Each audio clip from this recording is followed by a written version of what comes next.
प्रिय विद्यार्थियों, मैं गुरमीत सिंह, सह आचार्य हिंदी विभाग, राजकीय महाविद्यालय बूंदी।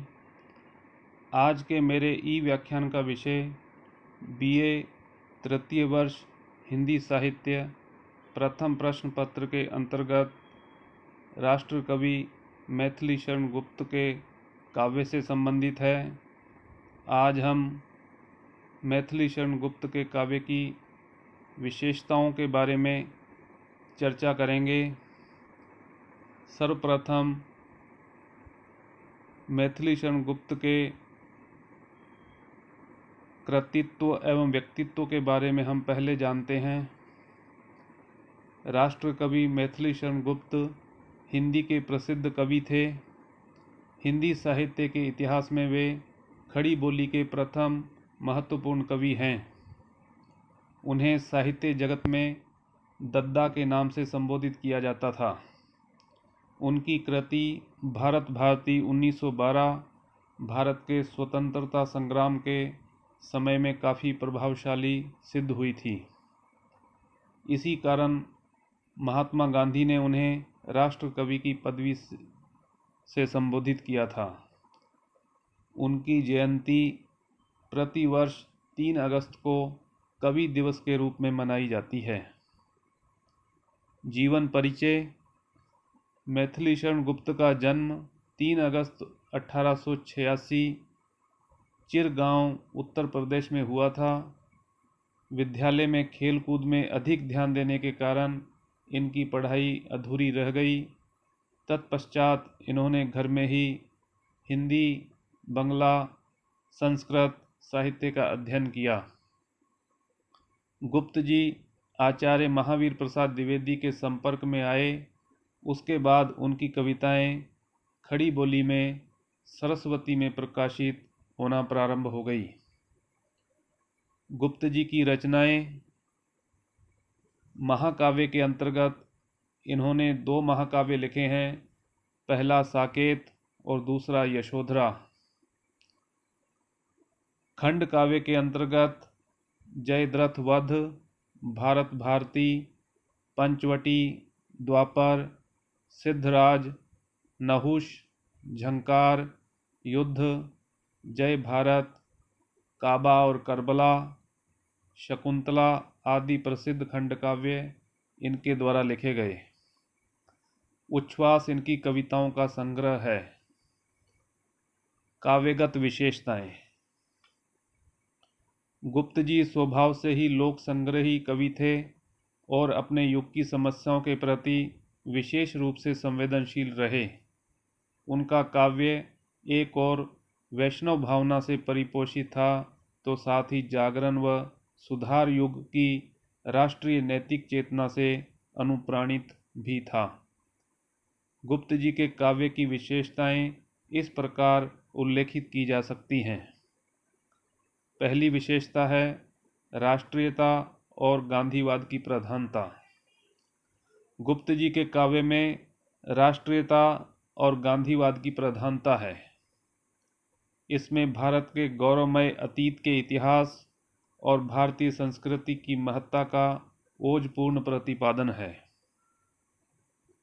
भारत भारती में देश की वर्तमान दुर्दशा पर क्षोभ प्रकट करते हुए कवि ने देश के अतीत का अत्यंत गौरव और श्रद्धा के साथ गुणगान किया। भारत श्रेष्ठ था, है और सदैव रहेगा का भाव इन पंक्तियों में गुंजायमान है। भूलोक का गौरव, प्रकृति का पुण्य, लीला स्थल कहाँ, फैला मनोहर गिरी, हिमालय और गंगा जल कहाँ, संपूर्ण देशों से अधिक किस देश का उत्कर्ष है, उसका की जो ऋषि भूमि है वह कौन, भारतवर्ष है। दूसरी विशेषता इनके काव्य की आती है गौरवमय अतीत के इतिहास और भारतीय संस्कृति की महत्ता।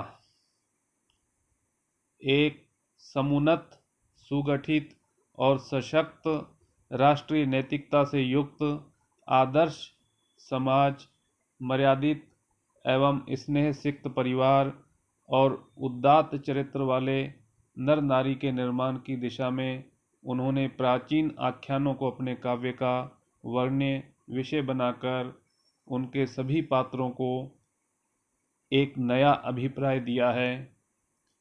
जयद्रथ वध, साकेत, पंचवटी, यशोधरा, द्वापर, नहुष, जय भारत, विष्णुप्रिया एवं रत्नावली आदि रचनाएं इसके उदाहरण हैं। तीसरी विशेषता इनके काव्य की आती है दार्शनिकता। दर्शन की जिज्ञासा आध्यात्मिक चिंतन से अभिन्न होकर भी भिन्न है। मननशील आर्य सुधियों की यह एक विशिष्ट चिंतन प्रक्रिया है और उनके तर्कपूर्ण सिद्धांत ही दर्शन है। गुप्त जी का दर्शन उनके कलाकार के व्यक्तित्व पक्ष का परिणाम न होकर सामाजिक पक्ष का अभिव्यक्तिकरण है। कर्मशीलता उनके दर्शन की केंद्रस्थ भावना है। साकेत में भी वे राम के द्वारा कहलाते हैं, संदेश यहाँ नहीं मैं स्वर्ग का लाया, इस भूतल को ही स्वर्ग बनाने आया। चौथी विशेषता आती है रहस्यात्मकता एवं आध्यात्मिकता। गुप्त जी के परिवार में वैष्णव भक्ति का भाव प्रबल था। प्रतिदिन पूजा पाठ, भजन, गीता पढ़ना आदि सब होता था। यही कारण है कि गुप्त जी के जीवन में भी यह आध्यात्मिक संस्कार बीज के रूप में पड़े हुए थे, जो धीरे धीरे अंकुरित होकर राम भक्ति के रूप में वट वृक्ष हो गया। गुप्त जी ने साकेत में राम के प्रति अपनी भक्ति भावना प्रकट की है। साकेत में हम जिस रामचरित के दर्शन करते हैं उसमें आधुनिकता की छाप अवश्य है, किंतु उसकी आत्मा में राम में दैविक रूप की ही झांकी है और साकेत की मूल प्रेरणा है।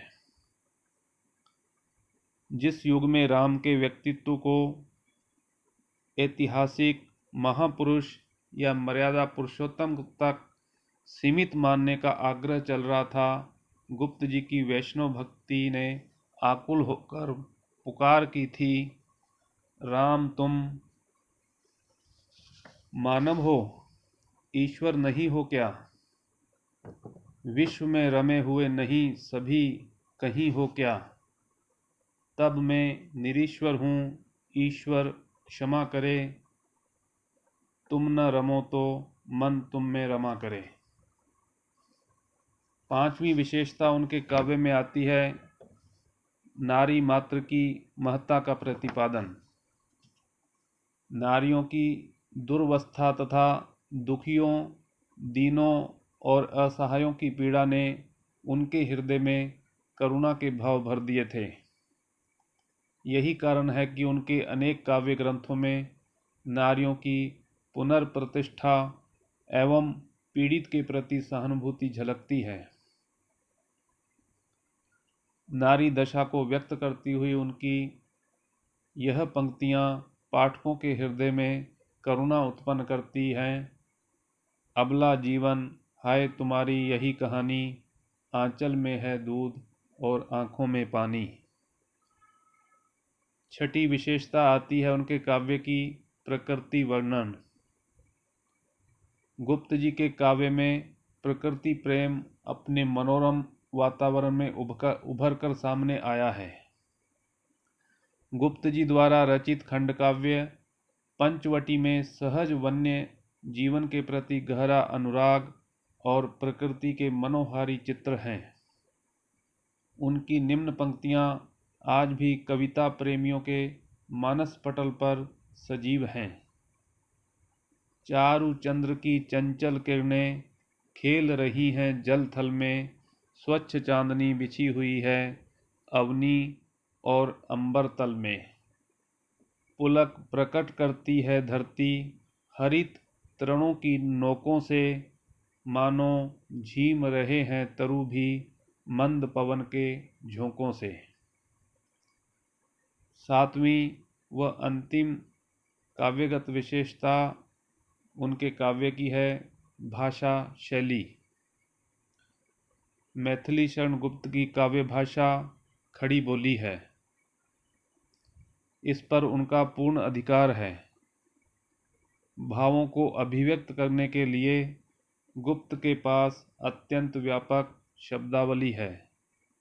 उनकी प्रारंभिक रचनाओं की भाषा तत्सम है। इसमें साहित्यिक सौंदर्य कला नहीं है। समय के साथ साथ गुप्त जी की भाषा क्रमशः विकास करती हुई सरस होती गई। उनका काव्य भाव तथा कला पक्ष दोनों ही दृष्टि से सफल एवं समृद्ध है। इस प्रकार आज के व्याख्यान में हमने हिंदी साहित्य के इतिहास में आधुनिक काल के श्रेष्ठ राष्ट्र कवि मैथिली शरण गुप्त का जो काव्य है उसके बारे में चर्चा की है। उनका काव्य राष्ट्रीय भावना से किस प्रकार ओतप्रोत है, उन्होंने कौन कौन सी रचनाएं लिखी हैं, उनका व्यक्तित्व एवं कृतित्व किस प्रकार का था, उनको राष्ट्र कवि की उपाधि से किसने सुशोभित किया था, तथा उनके काव्य में कौन कौन सी विशेषताएं प्रमुख रूप से उभर कर सामने आई हैं। 7 विशेषताओं का हमने उल्लेख किया है। यह आपको ध्यान में रखना है। इस पर प्रश्न पूछा जा सकता है कि मैथिली शरण गुप्त के काव्य की काव्यगत विशेषताओं पर निबंध लिखिए या उनके काव्य की काव्यगत विशेषताओं पर अपनी विवेचना कीजिए। तो आपको इन सभी काव्यगत विशेषताओं को लिखना होगा। संक्षिप्त रूप से मैं पुनः दोहरा देता हूँ। 7 काव्यगत विशेषताएं मुख्य रूप से उनके काव्य में उभर कर आई हैं। पहली है राष्ट्रीयता और गांधीवाद की प्रधानता। दूसरी विशेषता उनके काव्य में गौरवमय अतीत के इतिहास और भारतीय संस्कृति की महत्ता। तीसरी विशेषता है दार्शनिकता। चौथी विशेषता आती है रहस्यात्मकता एवं आध्यात्मिकता। पांचवी विशेषता जो अत्यंत महत्वपूर्ण कही जा सकती है, नारी मात्र की महत्ता का प्रतिपादन। वस्तुतः मैथिली शरण गुप्त हिंदी साहित्य के इतिहास में ऐसे प्रथम कवि हुए हैं जिन्होंने उपेक्षित नारियों को अपने काव्य में स्थान दिया है। चाहे वह उर्मिला हो, चाहे यशोधरा हो, जिन पर समाज ने कोई दृष्टिपात नहीं किया, उन नारियों को उन्होंने अपने काव्य में महती भूमिका के साथ प्रस्तुत किया है। छठी विशेषता आती है प्रकृति वर्णन। प्रकृति वर्णन के रूप में मैथिली शरण गुप्त का काव्य विशेष रूप से उल्लेखनीय है। इनका प्रकृति वर्णन आलंबन रूप में हमारे सामने आता है। प्रकृति के प्रति गहरा अनुराग और प्रकृति के मनोहारी चित्र इन्होंने अपने काव्य में खींचे हैं। सातवीं विशेषता आती है भाषा शैली। भाषा इनकी खड़ी बोली है और भाषा में साहित्यिक सौंदर्य विशेष रूप से उभर कर सामने आया है। इस प्रकार हम देखते हैं कि काव्य के दो पक्ष होते हैं, भाव पक्ष और कला पक्ष।